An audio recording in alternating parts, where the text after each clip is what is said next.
It's 8 p.m. and here are our top stories in 90 seconds. Another day of extreme heat in Denver, but a cool down is on the way right in time for All-Star Weekend. Summer isn't over though, and we could have even more days nearing triple-digit temps. That means a higher risk of heat-related problems for one of Colorado's most vulnerable populations. I had walked from our parking place over to Coors for a baseball game, and I just really let myself get too hot. But there are steps that seniors can take to keep cool in these extreme temperatures. We want to make sure that they're going to be safe and that they're going to be happy.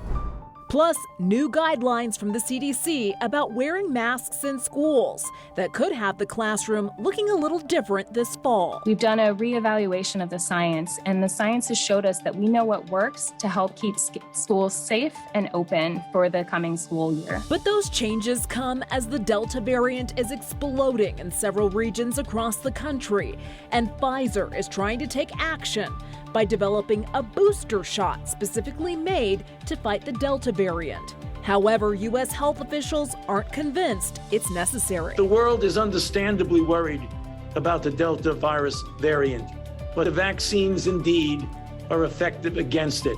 Please get vaccinated. Thanks for watching Denver7 News on Local 3. I'm Jessica Porter. We start off with that sweltering heat today, and while it's expected to cool off this weekend, summer is far from over, with future potential heat waves putting our elderly population at risk. Denver7's Addie Guajardo explains how they can keep cool and stay safe. I don't like the heat at all. It just wipes me out. As the heat cranks up, It's hot. Sue and her husband, George Mitchell, The difference in temperatures can be as much as 10 degrees. retreat inside and grab a tall glass of water. Sue is 86 years old and George is 90. They've lived in their home in Golden for 45 years, a home that lacks central air. We use what they call the Middle Western attack. We close the windows during the daytime and we open the windows at night. People 65 years or older are more prone to heat-related problems like heat stress.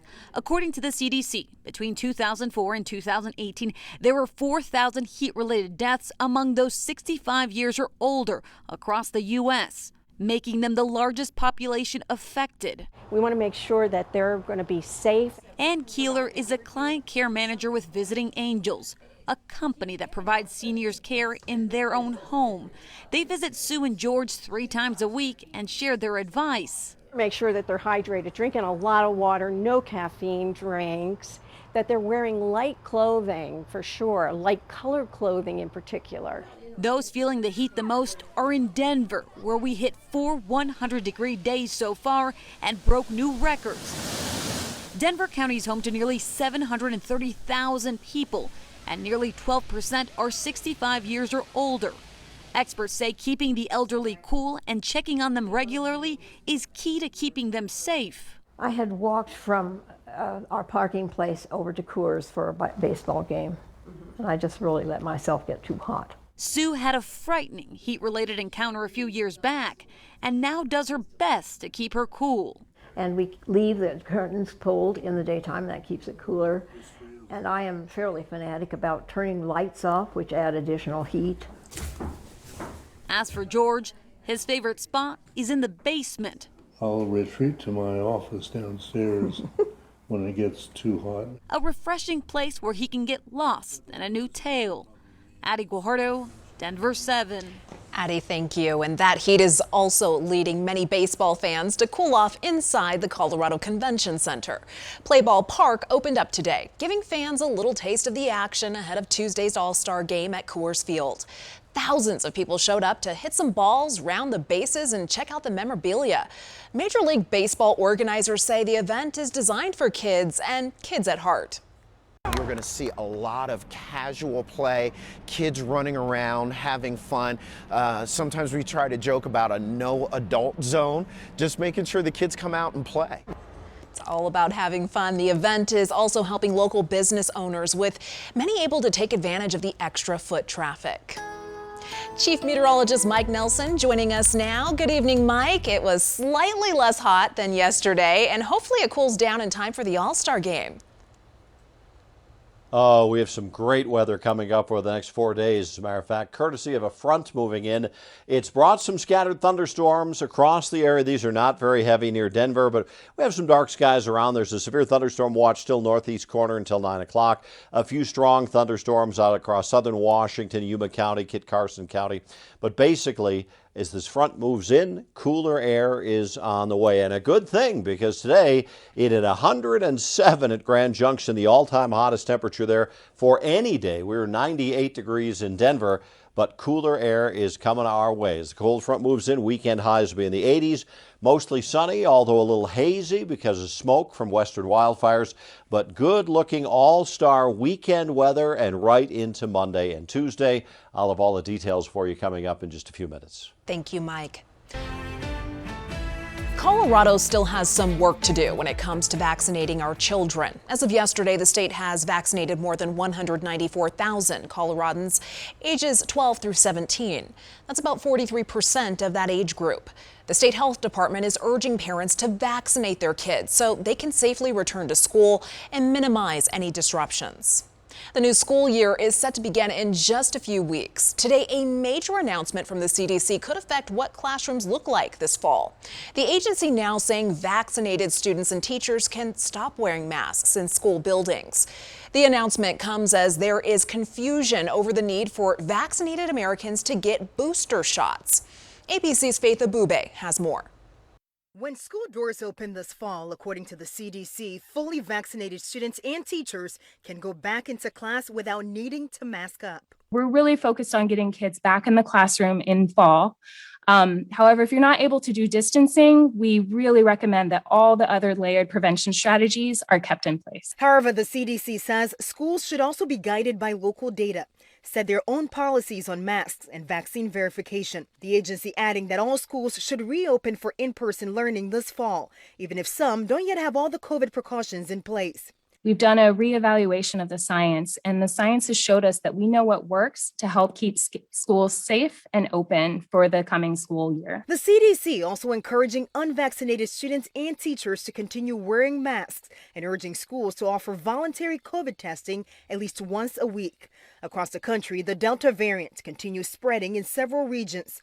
In the past 2 weeks, 10 states have seen COVID hospital admissions jump more than 20%. This rapid rise is troubling. The world is understandably worried about the Delta virus variant, but the vaccines indeed are effective against it. Please get vaccinated. Drug maker Pfizer announcing it plans to petition the FDA for emergency use authorization for a booster shot. It would be offered 6 to 12 months after the second dose, boosting immunity against the Delta variant. The CDC and the FDA, however, pumping the brakes in a joint statement saying, quote, Americans who have been fully vaccinated do not need a booster shot at this time. And back to those updates for schools. The CDC says, vaccinated or not, everyone on a school bus should continue wearing a mask. In Washington, Faith ABUBEY, ABC News. Thank you, Faith. The state health department is investigating a potential plague-related death near Durango. Plague is spread by fleas and carried in animals like prairie dogs. If confirmed, it will be the first time in 6 years that someone in Colorado has died from it. A mistrial has been declared in the 2018 road rage murder of Vaughn Bigelow. Prosecutors say a crucial witness couldn't make it because of an emergency medical issue. Investigators say Jeremy Webster killed Vaughn and seriously injured his mother, brother, and a bystander because he was angry about being cut off in traffic. His trial has been rescheduled for late October. The defense took the floor today in the trial of Mark Redwine. The prosecution rested yesterday after 3 weeks of arguing Redwine killed his son Dylan in 2012. The defense wants the jury to believe Dylan could have been killed by an animal. The trial will continue Monday. Part of the Aurora courthouse had to be evacuated today. Police say someone brought in grenades they were trying to get rid of. The bomb squad was called in to dispose of them. We have a traffic alert for anyone driving near the Central 70 project. CDOT is closing Steel Street in both directions under I-70 this weekend. Crews will be working demolition on the old viaduct over Steel Street. The closure began a few minutes ago at 8. Steel Street is expected to reopen Monday at 5 a.m. With any luck, rock slides like this are a thing of the past in Boulder Canyon. CDOT finished its repairs today. Work has been going on for the last 2.5 years. The problem itself dates back to 2013 when flooding destabilized the canyon walls. Without question, the pandemic has significantly worsened the situation in Denver. Still to come, another attempt at solving the homeless crisis in Denver. It seeks to do two things. One, provide humanitarian aid to the homeless or unhoused people. And two, to hold the city and county of Denver accountable. But homeless advocates aren't convinced. If the city follows this initiative and begins to violate our previous agreement. Plus, it's one of the last cities in Colorado without recreational marijuana. We get people coming in all of the time asking if we're recreational, and we have to send them elsewhere.